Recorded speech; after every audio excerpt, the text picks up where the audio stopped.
Hi all, അസ്സലാമു അലൈക്കും. Welcome back to Silna's kitchen. ഇന്നത്തെ റെസിപ്പി അവലും മുട്ടയും വെച്ച് തയ്യാറാക്കി എടുത്തിട്ടുള്ള ഒരു അടിപൊളി ടേസ്റ്റി ആയിട്ടുള്ള ഒരു വെറൈറ്റി ബ്രേക്ക്ഫാസ്റ്റിൻ്റെ റെസിപ്പിയാണ്. ഇത് നമ്മൾ ചൂടോടെ കഴിക്കാനാണെന്നുണ്ടെങ്കിലും ചൂടാറി കഴിക്കാനാണെന്നുണ്ടെങ്കിലും നമുക്കിതിൻ്റെ കൂടെ കറിയുടെ ആവശ്യമൊന്നുമില്ല. ഇത് വെറുതെ കഴിക്കാനും ഭയങ്കര ടേസ്റ്റാണ്. കറികളുടെ കൂടെ കഴിക്കണമെന്നുണ്ടെങ്കിൽ അങ്ങനെയും കഴിക്കാം. നല്ല ടേസ്റ്റി ആയിട്ടുള്ള ഒരു അടിപൊളി വെറൈറ്റി ബ്രേക്ക്ഫാസ്റ്റ് ആണിത്.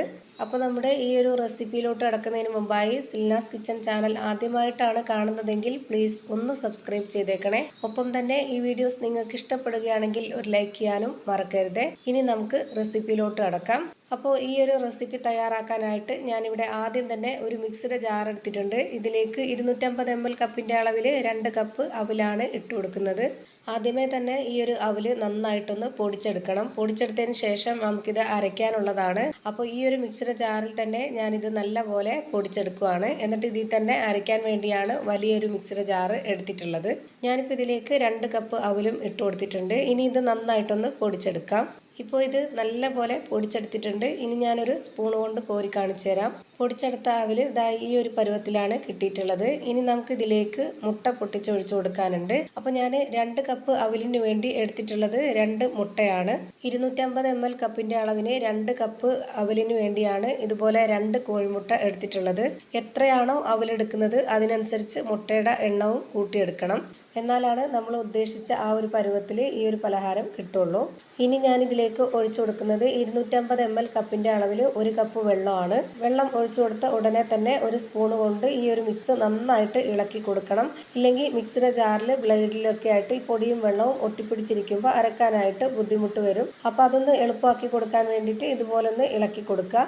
ഇനിയിപ്പോൾ ഇത് നമുക്ക് അരച്ചെടുക്കാം. അപ്പോൾ അരച്ചെടുക്കുമ്പോൾ ഈ ഒരു കപ്പ് വെള്ളം മാത്രം മതിയാവില്ല. ആദ്യം ഈ ഒരു 250 ml കപ്പിൽ 1 കപ്പ് വെള്ളം ഒഴിച്ചു കൊടുത്തിട്ട് ഇത് നല്ലപോലെ ഒന്ന് അരച്ചു കൊടുക്കുമ്പോൾ ഇത് അരയാതായിട്ട് വരും. കാരണം അവലാണ് നല്ലപോലെ വെള്ളം കുടിക്കും. അപ്പോൾ ആ ഒരു സമയത്ത് ഒരു 1/2 കപ്പ് വെള്ളവും കൂടെ ഒഴിച്ചു കൊടുത്തതിന് ശേഷം ഈ ഒരു പരുവത്തിൽ നമുക്കിതിനെ അരച്ചെടുക്കണം. ഇനി അടുത്തതായി ഇതിലേക്ക് നല്ലൊരു മണത്തിനും ടേസ്റ്റിനും വേണ്ടിയിട്ട് 1 സ്പൂൺ അളവിൽ നെയ്യാണ് ഇട്ട് കൊടുക്കുന്നത്. നെയ്ക്ക് പകരം ബട്ടർ ചേർത്ത് കൊടുക്കണം എന്നുള്ളവർക്ക് അങ്ങനെ ചേർത്ത് കൊടുക്കാം. ഇതുപോലെ 1 സ്പൂൺ അളവിൽ ചേർത്ത് കൊടുത്താൽ മതി. ഇനി ഇതിലേക്ക് ഇട്ട് കൊടുക്കുന്നത് ആവശ്യത്തിനുള്ള ഉപ്പാണ്. ഇനി അതേ സ്പൂൺ അളവിൽ തന്നെ ഒരു 1/4 സ്പൂൺ അളവിൽ പഞ്ചസാരയും കൂടെ ചേർത്ത് കൊടുക്കാം. ഇനി ഇത് നന്നായിട്ടൊന്ന് ഇളക്കി യോജിപ്പിച്ച് കൊടുക്കുന്നുണ്ട്. ഇതിലിപ്പോൾ ഈ ഒരു മാവ് കറക്റ്റ് പരുവത്തിനായിട്ടില്ല, കുറച്ചുകൂടി വെള്ളം ഒഴിച്ചു കൊടുക്കാനുണ്ട്. അവല് അരച്ചെടുത്തുകൊണ്ട് നമ്മൾ എന്ത് പലഹാരം തയ്യാറാക്കുമ്പോഴും നമ്മൾ ഘട്ടം ഘട്ടമായിട്ട് വേണം ഒഴിച്ചു കൊടുക്കാനായിട്ട്. ആദ്യമേ തന്നെ അവല് വെള്ളം കുടിക്കുമെന്ന് പറഞ്ഞുകൊണ്ട് ഒരുപാട് ഒഴിച്ചു കൊടുക്കാൻ നിന്നാൽ അതിൻ്റെ പരുവം കറക്റ്റായി കിട്ടത്തില്ല. ഇപ്പോൾ ഞാൻ ഈ ഒരു 250 ml കപ്പിൽ തന്നെ ഒരു 1/2 കപ്പ് അളവും കൂടി വെള്ളം ഒഴിച്ചു കൊടുത്തിട്ടുണ്ട്. ഇനി ഇത് ഒന്നുകൂടി നന്നായിട്ട് നമുക്കിതുപോലെ ഇളക്കി കൊടുക്കാം.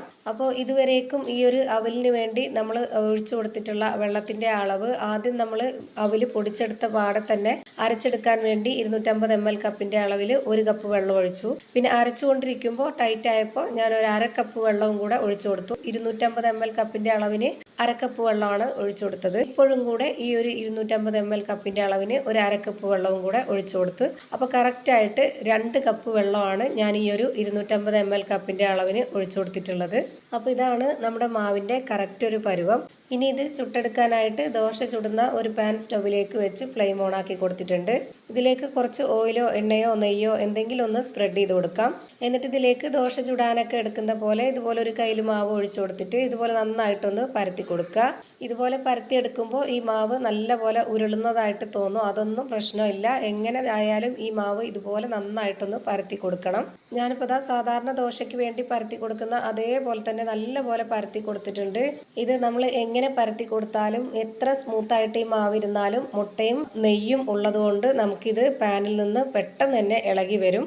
ഈ ഒരു പരുവത്തിൽ വേണം പാനിൽ നിന്ന് നമ്മൾ ഇത് എടുക്കാനായിട്ട്. ഇതുപോലെ വെന്ത് വരുമ്പോഴത്തേക്ക് ഈ ഒരു പാനിൽ നിന്ന് ചുറ്റും തനിയെ വിട്ട് വരും. ഇപ്പോൾ ഇത് കാണുമ്പോൾ തന്നെ നിങ്ങൾക്ക് അറിയാൻ പറ്റുന്നുണ്ടാവും എത്രത്തോളമായിരിക്കും ഇതിൻ്റെ ടേസ്റ്റ് എന്നും. കാണാനും നല്ല ഭംഗിയാണിത്. കഴിച്ചാലും നമുക്ക് കൊതി തീരെയില്ല. അത്രയും ടേസ്റ്റി ആയിട്ടുള്ള ഒരു അടിപൊളി പലഹാരമാണ് ഇത്. നമുക്ക് ചൂടോടെ തന്നെ ഇതുപോലെ വെറുതെ കഴിക്കാനാണെങ്കിലും ഭയങ്കര ടേസ്റ്റാണ്.